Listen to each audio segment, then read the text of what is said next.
Welcome back in, Cult Lords fans. Here to do another episode review for The Last of Us. Ooh. Number 8. It was episode number 8. One from the end. When We Are in Need. These titles, I gotta say, are a little on the lame-o side. Yeah. Every one of them's like, hold my hand, kin. When we are in need. What was another one that was just like, what? Yeah. We could name them like the Friends. Like, you know, the one time Joel stabbed the guy in the knee. You know what I mean? That would be... We should do that. We should rename every one of them with Friends titles. Yeah. This one would be... Yeah. The time Elsie broke the guy's finger. Yes, yeah. The one time people were getting eaten. Oh. Yes. All right, what's on the menu? We're happy. What's on the menu for this episode? Well, kind of tipped your hand. Well, first of all, if you're not a member of the Cult Lords subscriber club, we want you to join the club. Go down, hit subscribe. Low fee. Low fee of $0. I'm sure you can afford that, and if you can't, give me a call. We'll work out a payment plan. And then hit the like button, and then tell us in the comments what you thought about this episode. If there's anything that we missed in our talks that you wanted to bring up, that we should talk about, converse, definitely want to hear what you have to say. Now, before we go there, we have 2 announcements to make. 3 announcements, I'll say. 3 announcements. First, Dane, announcement 1. What are we drinking this week? We are drinking Sailor Jerry's Spiced Rum. Oh, you don't need any Sailor Jerry. Hey, Sailor. The only sailor that makes the best rum. But excellent stuff. This definitely has a lot of flavor to it. And, you know, obviously Captain Morgan's is the one people are more familiar with it. Yeah. But I always thought that one had a weird aftertaste. Like this one just tastes better. Yeah. And I don't know where this originally was from. I was going to say, where's this a product of? But these tattoos, it says tattoo on the bottom. These are kind of like old world tattoos from like the 19... World War II. So it definitely gives you a little bit of the feeling like they're crafted in honor of Norman Sailor Jerry Collins, father of the old school tattoo. Wow. There we go. 1921 to 1973. So he must have been the tattoo artist in World War II. There's other pictures of him in the background. Doing those tattoos, right? So these are all his, like, I'm assuming... I've seen this bottle with different tattoos on the front, so they must do, like, different homages. Interesting. So, still would love to know where this is a product of. Probably New Jersey. Doesn't really say anywhere in here. While he's looking at that, we need, again, the subscribes, and we were saying spoiler alert. Right, so the next... alert. Well, no, wait. The next piece of information, neither one of us were game players. So we didn't play the game, so we don't have that experience to draw upon when we watch this. So if we say something that maybe the game did, we don't know. So we're always interested to hear from the game players how this episode correlated with the game. And the third thing is, we're about to go into spoiler territory. Spoiler alert. So, red alert, Jerry. Where's James T. Kirk when you need him? Stop this. We got a new James T. Kirk somewhere around here. He'll make an appearance later. He's over there. All right. He's looking at us. He's observing us. So let us talk about this episode. Yes. So it's interesting that it opens up with a Sunday school service or whatever, right? In a steakhouse. Yes. That's right. It was like Jerry's Steakhouse, or it was Jerry's... something like that. It was a logo that was up occasionally you saw in the background. Yeah. But what did the big banner say? It was something, when you're in need, God will provide, or something like that. That big white banner that was above. Preacher was his name. When we are in need, God will provide. Yes. And the preacher's name that is speaking, his name is Scott Shepherd. The actor. Now, no. Yeah, that's the actor's name. Oh, Scott Shepherd. Oh, yeah, Scott Shepherd. That's his name. Yeah. So he is David. Right. But I thought it was interesting how, as he's preaching to everybody looks a little scared for some reason, right? Yeah, they definitely did a really beautiful job of slowly introducing the terror of Mr. Preacher David. Yes. Because at first you thought, this guy seems pretty nice, you know? He's providing, but everyone's like, don't upset. You know, they have these gaunt eyes. And he looks great, by the way. Yeah. Yeah, and then, you know, there's a girl crying. we learn that her dad had died. That's all we know at this point. And she wants to bury him, but the ground is too frozen out there. He looks at the other guy and he's like, oh, it's too frozen. Too frozen, yeah. We'll bury him later. There's a reason they're not burying him. We'll get to that. So, you know, seems like a nice community, right? Yeah. And, you know, but they're like, we're running low on food. We're going to have to go out and find some deer. Do we have any deer left? What do we got left? Yeah, he goes, what do we got left? Do we got any deer? Do we got any rabbits left? It's like, we got nothing left. And he's like, all right, we got to go out. The worst survivors ever. Yes, we got to go out, look for deer, look for rabbits. So they go out, and they know the area. But at the same time, Ellie is back in her crib with Joel. Taking care of Joel, who's suffering from his wound. He's in a feverish state. He's comatose. He needs more cowbell. Yes. He's got the fever. If she only knew a way to bring him out of that coma. But, she decides he definitely needs, I think she's going out. She's getting him water, but they need food. Right. So she's like, I'm going to go out, take the gun. She definitely is a go-getter. She's a go-getter. Kids her age, especially these days, are like, I'm going to grab a gun and I'm going to go out and start hunting. Right. When I really don't know how to hunt. I mean, she's seeing him kind of do it, but like as we talked about last time, the show leaves out a lot of background for Ellie getting experience taking down, you know, the dead, zombie, you know, and I think she did have some experience bringing in rabbits. But she's going out. She's looking for rabbits. She just grabbed them off the shelf from the local, you know... Kicking bird. natives in the woods. Yeah. So she goes out. She sees a rabbit. Mm-hmm. She lines up her sight, but the rabbit takes away. So she hops a log and goes running after it. But pretty soon she lines up to a nice... I think it was a juicy deer. It was like nice a 6-point maybe. Yeah. Maybe 5-point. I don't know. I mean, it had multiple points. Yeah. So takes her aim, shoots it. I thought, oh, okay. Well, that was realistic because it didn't drop immediately. Like she shoots it and then it takes off after it drops, but it's still still got some energy left. They got that adrenaline and it just takes off, right? So she's tracking that through the woods. Meanwhile, we see that David and his friend James, and by the way, James or Troy Baker was a voice character in the game of James, I think. Of Joel. Oh, was he Joel? He was Joel. Yeah, he was Joel. He was Joel. The other guy was the one that died with Kathleen. He was the voice of Bill. So, yeah, that's interesting. And did you watch the after effect? After thing? Because they talked to him about that, and he's like, you know what's great about this? I knew I was coming in, but I thought I was going to be just like a zombie in the background. And they actually gave me a part to play. Right. And so it was nice because, you know, after having all this experience in doing the voice work, you get to play completely a different character, but on the show as an actual actor. Well, that's so cool. He was very happy about it, you know, even though it was a bit part, let's put it that way. Well, let's just say his part was a bit clipped. Yeah, but you know what? He had some lines, so it's a little bit more than a bit part. Well, but it's self-contained in this episode. It is, yeah. He's not going to be a recurring character. Right. Let's put it that way. They didn't turn him into a zombie, ironically. In Walking Dead, everyone was like, yes, please turn me into a zombie. Yeah. But that actually highlights another big difference between Walking Dead, which we talk about all the time in this show, is, you know, in that one, you kill somebody, they're coming back. Yeah. Same in Black Summer. That guy would have come back immediately, 30 seconds, a minute later. So here, no one has to worry about that. You're dead, unless, you know, you've already been infected. Right. So David and James... They stumble across the deer first. Yeah. And they know somebody just shot this because this is fresh. Right. It's probably warm. You know, it's bleeding out. It's, you know, but it's dead. Mm-hmm. And they're like, somebody just shot this. They're looking around. Should we take this before they take it? I wouldn't do that. I would go hide to see who comes for it. Right. Because...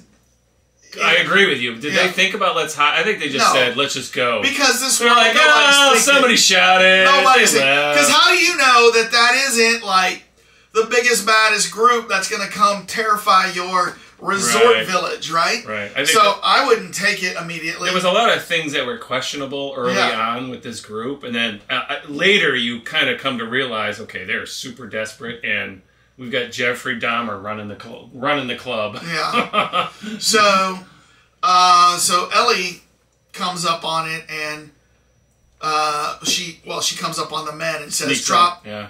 She got the drop on him. Mm-hmm. Said, "Lower your weapons. Drop them on the ground."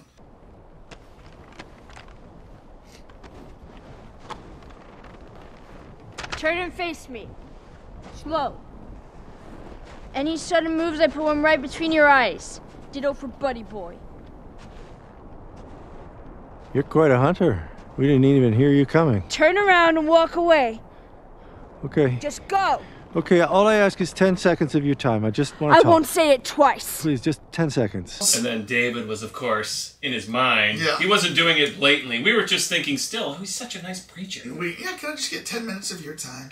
I thought he was going to... Have you heard about our Savior, Jesus Christ, and the Lord? It was so funny that they used that line. Yeah. Because of the way that you immediately thought, oh, he's going to be doing something like that. Right. But they have a rapport. She says, I need some medicine. And he's like, go get it, James, go get the medicine. Yeah. James like, really?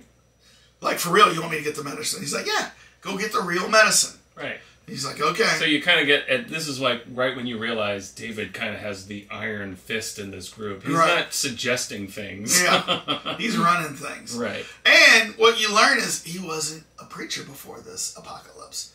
I actually started believing after the world ended. Before that, I was a teacher. Math. Taught kids about your age. So you went from teacher to preacher because what, it fucking rhymes? Yeah, exactly. He was, what was he before this? I can't remember what it was. He was definitely a violent person in his heart. Yeah. But he became But you're right. This was in the jail cell scene where he told her, right? I don't think it was the fire scene. I thought it was the I thought it was maybe the fire scene. But I don't know. Somewhere in here you learn that this was not his profession before the apocalypse. You kind of get an impression that he might have been... This is where I said Dahmer. He was like a serial killer. And then the apocalypse kind of showed him like, this is the way... No, because he had a normal job. But he said he had violence in his heart. Yeah. Remember he was comparing her? But I think there's a lot of people in this world that don't act violent, that in a situation like that, their personality would change. Oh, okay.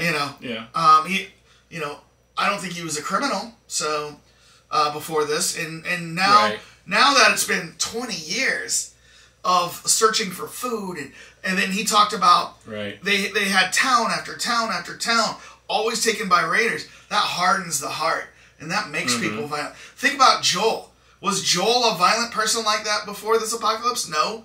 But he's become that, right? Oh, yeah. This is definitely Joel on steroids in this particular... Well, both of them. Yeah. So, I mean, Ellie was on, she went beast mode. Exactly. We'll get to that. But I agree with you.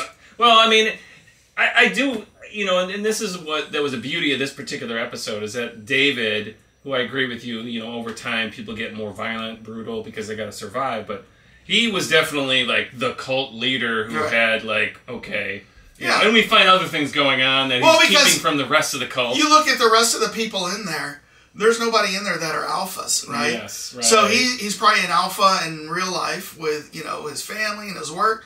And he's like, look, nobody here is going to lead. It's going to be up to me to take control and lead. And so he steps up and he's the alpha. Mm-hmm. So, and he's looking for another one. Yeah. So, they have a little campfire session where they talk. And during this time, you kind of think, well, maybe this guy's a good guy. Yeah, they're holding back on trying to reveal really what's going on. We've just seen, the Native American couple. They were good. Then they went to that one town. Everyone's great. Everyone's great, right? Maybe there's other good people out here, right? Yeah. So that's what you're thinking. Mm-hmm. But, James comes in from the back with a gun, and David's like, no. But what was it that he said something that was, really revealing right at that point? And I can't remember what it was. I was like, whoa, where was that going to go? That discussion going to go? You mean between David and James, or between David and Ellie? There was something in that discussion. I can't remember what it was. Didn't he say something like, I've always been looking for somebody like you? Mm-hmm. Which to me, at multiple levels, was it's a cult leader looking for his girlfriend. Because that's kind of what sort of ends up happening later. But also, then he also wanted somebody, he said, you know, later you find out. Too. Yeah, he wants a father figure, but he wants somebody that understands violence. Yeah. And he thinks she knows that because she's been, for a kid, and remember he's dealing with all the little snot-nosed ones who later he decides to exert his authority and slap her in front of everybody. Yeah. But he's looking for somebody that understands the uber violence, as they say in what was that, Clockwork Orange? A little bit of the uber violence. Yeah. So James comes in and David's like, no, give her the medicine, let her go. And he was like, are you sure? He's like, yeah, let her go. She's out. And then she takes out, and they get to take the deer, right? Yeah, that was the trade-off. But you know what was interesting about that? They could have just thrown like crap in those bottles. Yeah. But I mean, so Ellie, at that particular moment, really trusted that David would not. I mean, not allow that to happen because you would have thought. There's no way. She didn't even check the bag. I know what the big reveal was that I was waiting for. What? The big reveal, he said, well, you know what? And, there's lots of bad guys everywhere. In fact, just the other day, I sent out 4 guys to get food. And, somebody, while out there, killed one of my men who was the father of a little girl just like you. And the person that killed him was a guy on a horse with a girl like you. And that's when it started amping up. And you're like, Joel is the one who killed that guy. That's when James walks in, right? Yeah, so and he's like, hold on, the conversation very quickly. Yeah, because she was warming up to him a little bit. But when he starts going through that, she starts getting defensive. And you can tell fearful in her eyes, right? Mm-hmm. So she just grabs the medicine and leaves the deer. Goes running back to town. Right, because originally they were supposed to be splitting the deer, but I think at that point she's like, I better get the hell out of here. Yes. I'm not going to sit here. So she runs back to the residential neighborhood. Yes. We'll go through this really fast. Had fun squirting the wound. Really, really gross with the penicillin multiple times. And then what does David do? He goes back and he tells his guys, like, okay, this has got to be them. Well, here's no, he knows it's them. But what's interesting is, so they take the deer. You see them going off. Cut to them making a stew and bringing in meat.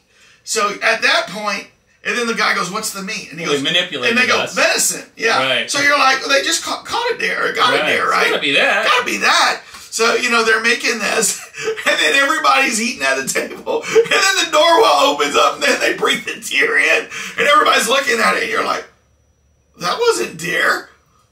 Right. Well, I don't know if they officially stated up front. You just thought, because she said there's only 5 of these, like, tomato jars left. Because I mean... They do say, the guy asks, what's the meat?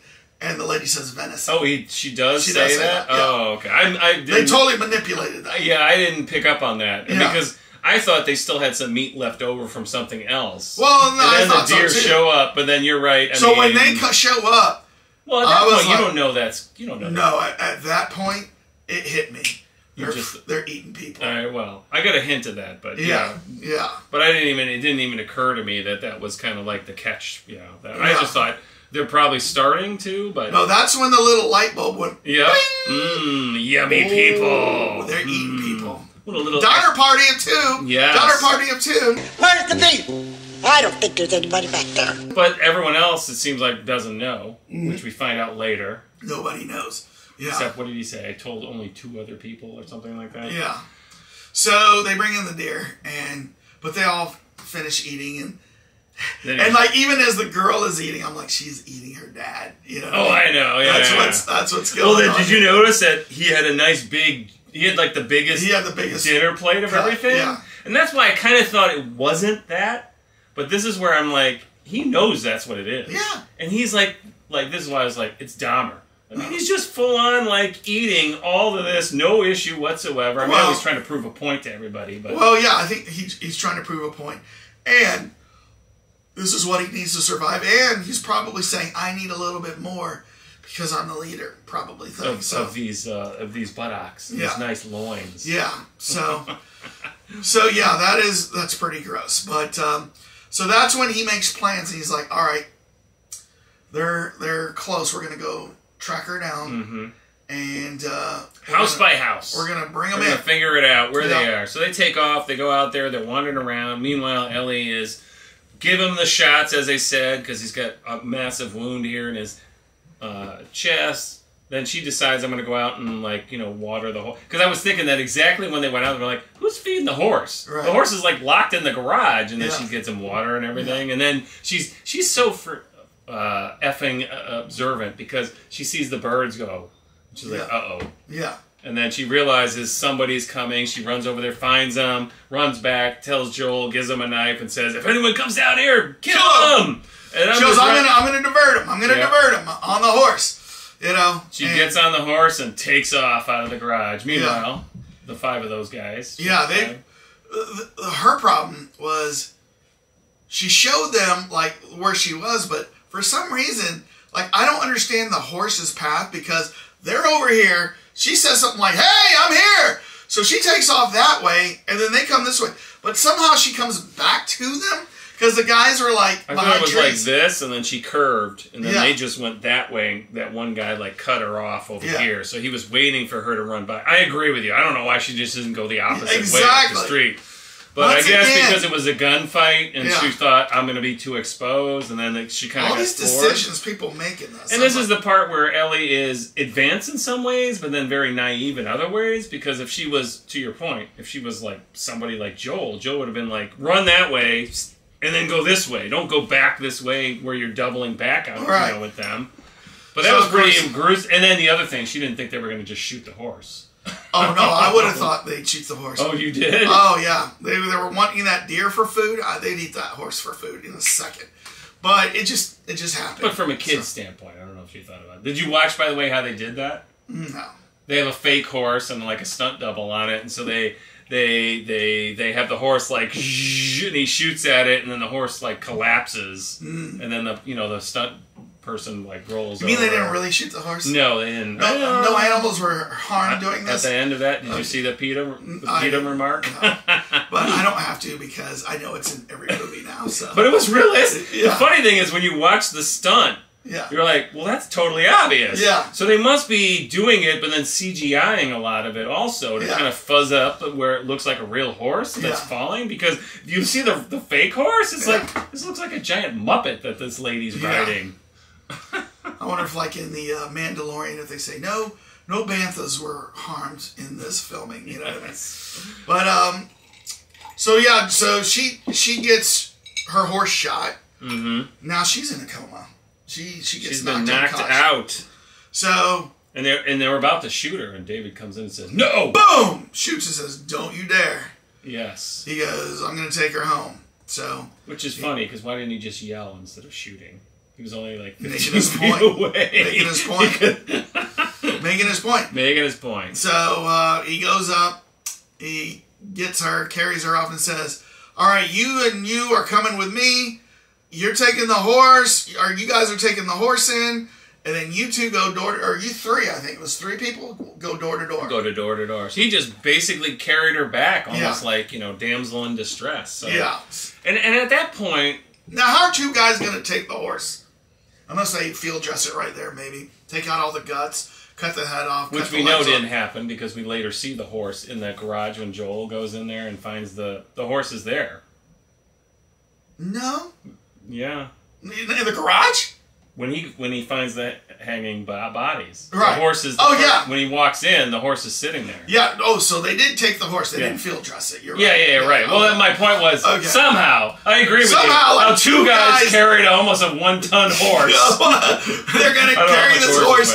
They're going to carry this horse, 5 miles to the resort. Because they said 4 miles away, didn't they? Yeah, that's like ridiculous. They had a sled team or something like that. I don't know.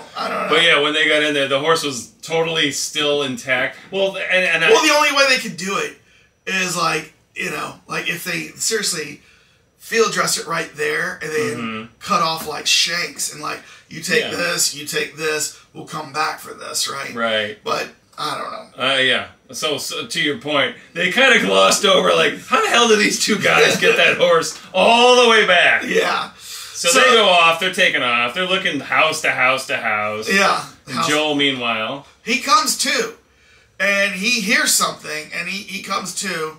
He's still kind of out of it. I mean, he's probably muscles a little bit in atrophy kind of thing. You know what I mean? He kind of went into a coma, basically. And then, but he has the knife, and he realizes that, you know, you don't wake it out of a coma with a knife in hand like that for no reason. When she went up to him, I mean, I'm not going to do it to you, but I mean, she was like right in his face, and he had just kind of opened his eyes, and you weren't really sure, did he register this or not? But so somebody figures out there's a hidden passageway because she was very clever in hiding the stairwell, and goes downstairs, and you're like, oh crap, Joel's dead. Yeah. Because the guy's walking down there with his gun. But when he gets down there, he just sees an empty bed with blood in the middle of it, a mattress on the floor. Yeah, and then he goes looking around, and then Joel gets him from behind. And like, but it doesn't kill him. But it doesn't kill him, right? No, it does kill him. It does kill him. Okay. He basically watched Joel. Oh, that's passes out. His face dies. Right. And Joel passes out at that point because his hand's on the knife, and then he eventually, like, I can't do this. And then the guy's, like, looking at him, like, exactly.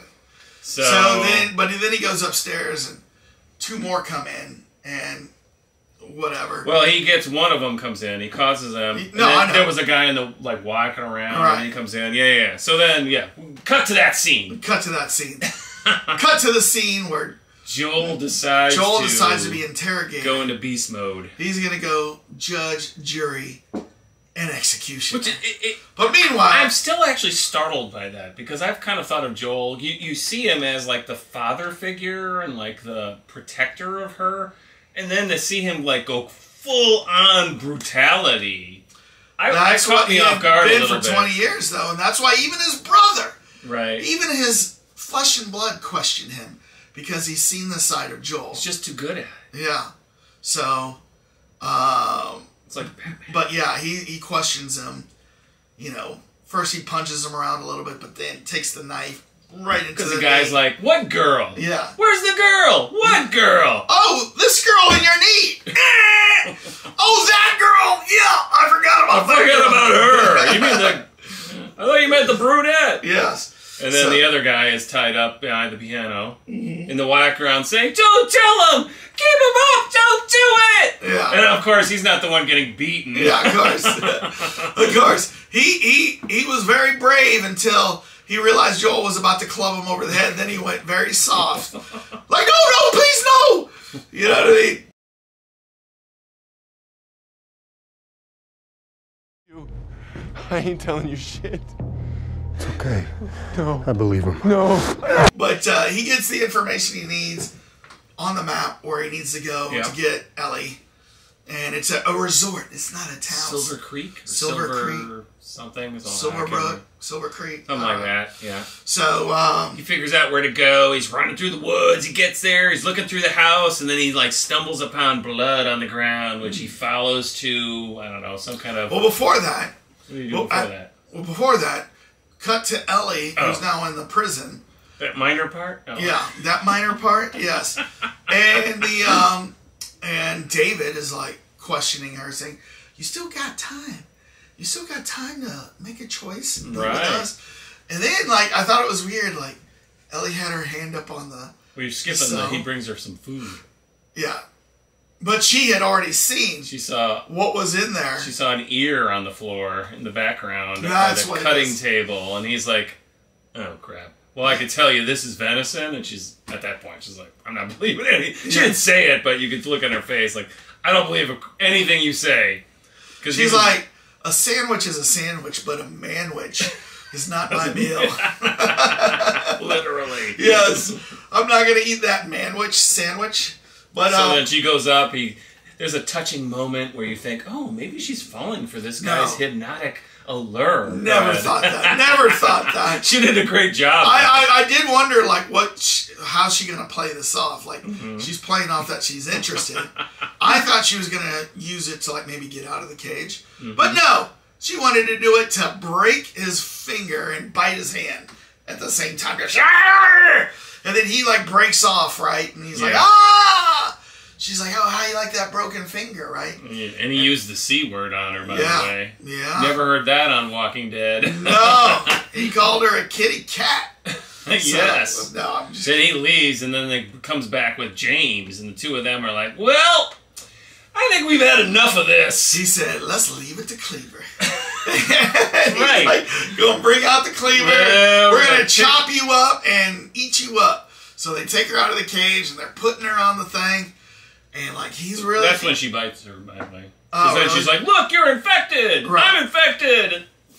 Yeah. And he looks at her arm. Well, she uses that as an excuse. I thought she had bit her. He had bit her. She bit her earlier. Yeah, it was during... Yeah. Because that was exactly... Because she's like, look, you got bit. And then they're like, so? And he's like, but I'm infected. Yeah. And they're like, shoot. And James is like, that looks infected. And he goes, oh, she would have turned by now, David. And he goes, no, that looks pretty infected. Yeah. And so, like, they're arguing about it. Meanwhile, David had put the cleaver, like, down into the wood block. That's it for Ellie, right in the skull. Yeah. But they're arguing about it. She grabs that cleaver, puts it right into James's jugular. Blah! He goes, he goes down, and she gets up. She goes running into the steakhouse. Yeah. And David shoots at her twice, and of course he's a terrible shot. Yeah. But maybe he didn't want to. Oh, well, that's true. Because, I mean, we kind of touched on this, but he wanted her. Yeah. He wanted her to join the cult, and he needed a second. A bride. A bride, and also somebody that was into his own brutality that he's realized. But, yeah, so there's a big chase-out scene now, do you think when she threw that burning wood at him, that was it at him, or was she really thinking, I'm going to light that curtain on fire? I can't think she knew about that curtain in the background. Because, man, did that thing just go up like I tinder? Think she missed him. That's what I was thinking, too. She had to have missed him. Because if she had it planned to hit, that was a 1 in maybe 100. I won't say 1 in a million. Like 1 in 100 shot to get that over there to light the curtain on fire. And... how do you know that's going to burn up the whole place even? You know what I mean? Yeah. So I don't think, I can't think that was planned. It was just, but I was like, that's such a weird, desperate move for her to just throw a random piece of wood at him and then run. That's what I was kind of thinking. Maybe she planned this. But then it led to a moment where David is like, do I put the fire out or do I go after her? And that choice. Guess what? Bad decision again. Yes. She doesn't have a weapon over there. Go put the fire out first. And then she's just not going to get too far. And then just wait. The place is locked. Yeah. But he wanted her. Yeah. That's the thing, is he wanted her, and there was nothing. Well, and you see that later when she finally stabs him after she gets the knife, and he's sneaking around. You know, he's like, where are you? Yeah. Kitty, kitty, kitty, or whatever he said. It was very, warriors, come out to play. And I kept thinking, Joel's going to barge in and save the day. I was kind of thinking that too. But no. She takes him down herself. And makes her way out. And the reason you thought that Joel was coming is because previously he had found the horse, then he found all the bodies hanging upside down. Yeah, so he's in the resort town. Yeah, he's going building to building looking for her. So you think he's just imminently outside. Yeah, you just think, and you think, oh, he's going to spot the smoke and the fire, right? And he's going to go, in for that, right? So, but no, she took care of business herself, kills him, goes outside, and like she's kind of backing up, looking at the place burning, and Joel comes in from behind her and kind of grabs her, like to say, hey, you're okay. She freaks out. She thinks. But once she realizes it's him, and Joel now looks pretty healthy. Like, I mean, he's recovering. She gave him 2 massive shots of penicillin. Yeah, he's got the color back to his face. Because like when he was laying down, he was like pretty pale, but he's got the color back to his face, and he's like, they give each other a big, big hug. Yeah, and he said, I'm here for you, basically. I got you. I agree. Yeah, that was a touching moment because she was definitely. He kind of brought her out of whatever, basically berserker mode. I mean, She basically, and I would say it shown more of it, but she just took that meat cleaver and just went full out on David. And so I assume that body is going to look extremely cut up. But that went on for like almost, 10 seconds of her like, beating his head in and blood everywhere. It did go on like a little longer than I expected. I was like, wow. I don't think she had enough blood on her, to tell you the truth. I mean, if she was like beating the crap, she had some on her face, but like her outfit didn't, her clothes didn't, everything. So that's basically how the show ended, because they walk off, and meanwhile you're thinking there's still other people in this. I know. I was like, where the hell is everybody else? But to what you said earlier, they're not the alphas. They're all just sheep. They probably were watching this happening, and they were just like, I'm not going out there. Or they hear it happening or something. Or I'm sure they didn't watch that happen, but, Or David had already, and this is maybe the old, David kind of was his own worst enemy. He convinced everyone that you must hide yourself away. Do not come out unless I tell you to.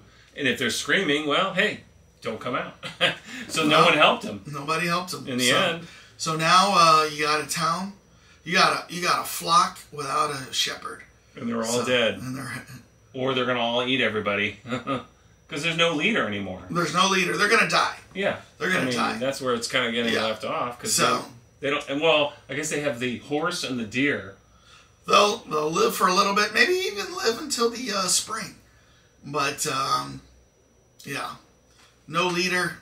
They're going to be subject to raiders. They're going to leave, be subject to raiders, and blah, blah, blah, blah. Because, of course, here's the irony. They're not going to turn into zombies. They're just going to die of starvation or that. Yeah. That's it. Yeah. So. All right. So that is how this episode ended. And that was called When We Are in Need. So, Dane, did you like this episode? Well, I did at a certain level, because I thought, wow, this is definitely taking it to the next level with the brutality of what they're capable of Ellie, especially, and Joel. Yeah. We haven't really, we got hints of that with Joel. Right. We never saw that with Ellie. I mean, she just went full-on beast mode, as I've mentioned. But, again, no effing zombies! No zombies. Nothing! No. You can't call your a zombie series and no zombies! Yeah. What is this? So, in the video game, when she goes out hunting, she has to deal with some zombies and kill some zombies before she sees the deer. Oh. But, I saw that in the heavy spoilers recap of this. But, once again, no zombies. No zombies. And I know Christmas says out there, and he says, hey, it's not about the zombies in the show, it's about the relationships. I know. I get it. But the zombies are the reason why there's an apocalypse going on. Mm-hmm. And there's got to be a fear of zombies at some point. Somewhere. And it seems like there's not a big fear of zombies so much as other people. And which happens in Walking Dead, which happens in Black Summer, which happens in 28 Days Later. Everything, you have to fear other people. But you also have to fear zombies. And when you have two things coming at you at once, it makes the world more chaotic. Yeah, and it heightens the drama. Of, you get pulled much more into it. Yeah. I mean, this one especially I thought was great. But it's getting a little on the slow side here with some of these that zombies. Why no zombies? And then when you hear in this part in the game they had zombies. But they're just specifically cutting them out. Maybe... And this is just my thought. The directors and the showrunners had said, hey, let's not try to copy Walking Dead. Or Black Summer. Let's try to show our own thing, or do our own thing where it's more about people. Maybe that's what they're doing. Which is kind of what Fear the Walking Dead is kind of on right now. Well, and Walking Dead eventually ended on, they've gotten to that point where it's like, the zombies are all so old now and shambling. Yeah. I mean, who cares about that? It's all you surviving in civilization. Yeah. We're already seeing that with these guys. But if you die next to me, you're a zombie in a minute and could easily turn me into a zombie. Right. So there's not a fear of that here either. So not whatsoever. You kill James with a cleaver in the neck, James is dead. You kill the guys in the, in the cabin, stab them through the heart. Yeah. They're not coming back. They're dead. So, they're not going to be zombies, and you don't have to fear them. So, that's very different. Yeah. So, I liked the episode. I liked, and I realized, man, once again, no zombies, but I liked the episode, but there's one more episode left, and if they go through that episode without showing any zombies. No zombies in the next I'm going to be like, what the hell is up with this show? Yeah. We might boycott the show. I'm not going to boycott. We should start a boycott. I'm not going to boycott it because it's still good drama, but it's just disappointing that you're not seeing the zombies. Well, yeah, to your point, they've done a great job with the drama, with the serious storyline. So if they can keep that going, okay, but I mean, there's got to be a heavy expectation with the entire audience. Like, what's going on that you can't be constantly showing just story of human against human? I mean, that's the whole point of zombies. We'd love to see them. Yeah. All right, well, I want to hear what the Cult Lords viewers think. Brain eaters. Go down. If you're not a subscriber yet, we're on our way to 1,000. We're trying to get to 1,000. We need your help, so go please hit the subscribe. Then hit the like button, and then tell us in the comments what you thought about this episode. Are you getting a little disappointed with the lack of zombies in this world? Yeah. Tell us what you think about that. And then tell us, what you thought about the new characters that were once again introduced and disposed of within one episode, right? It's like there's, other than Joel and Ellie, there's no running characters in this world right now. So, and that's a gamer thing, totally, right? Yeah. I mean, that's even the friendlies are not around that long. Yeah, they're NPCs. They walk around and they got the thought bubbles. Oh, hey. Oh, hi, Joel. What are you doing? Okay. Yeah. Now, do you we saw that in Free Guy. Yeah. We saw. Do you give Bob or David the deer, or do you offer to split it, or what do you do? Okay, There's definitely, you get a hint of that in a lot of these storylines. Like, you could make that decision or that decision. Yeah. Which one do you want to go on? Yeah. All right, so yeah, we'd love to hear what your comments are, and we will be here for you next week as we see the season finale of The Last of Us, episode 9. We're looking forward to it. Yeah, I am too.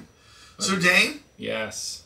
And then we'll go from one Pedro Pascal show to maybe another Pedro Pascal show. It's kicked in. Yeah. So, what do you want? Oh, well, today I had gathered some, herbs and some meats. Some bien, and I'm cooking them all up here. Chop, chop, chop, chop, chop. And here we go. I'm going to serve it up to you. What do you think? This looks tasty, doesn't it? Hey, where's your wife? Oh, she's missing. Peace out. Don't ask me about that.